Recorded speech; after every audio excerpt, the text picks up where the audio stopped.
I think the total endowment of all the universities in the United States is somewhere over $1 trillion. It might be like 1.2, 1.4. And I think the entire student loan debt is around $1.2 trillion.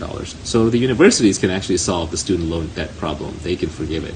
I think the problem is we're overeducated in weird ways, and we're miseducated. So we've adopted, we have this legacy idea that the only way to be properly educated is university. A university is much more about filtering smart people out of the noise and then credentialing them, stamping them, so an employer can say, oh yeah, this person went to a good university, they're probably pretty smart. They kind of get acceptance into being an elite class. You know, the aristocracy of the United States are the people who went to good schools versus people who didn't. They just have very different outcomes in life from that moment on.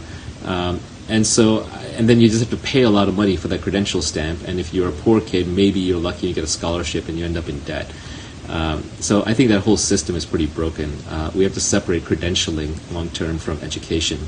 Filtering, credentialing, education are different things. So anyone should be able to take a test that proves that they're good enough and get a stamp. It doesn't matter whether they went to Harvard or they went to their local school or they didn't go to school.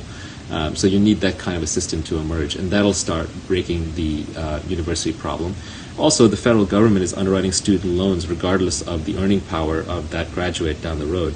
So even though I started out as an English and history major and I love those topics, I don't think the government should have been subsidizing my degree in English and history, because I probably would not have been able to pay my student loans back. In fact, they should have been encouraging me a little bit to at least pick up something vocational for my own sake and also for the sake of the taxpayers, to sort of balance that bill out. So I could see some combination of a tax on university endowments combined with a student loan forgiveness program, combined with, hey, we're not going to fund you anymore for things that are never going to be able to be repaid.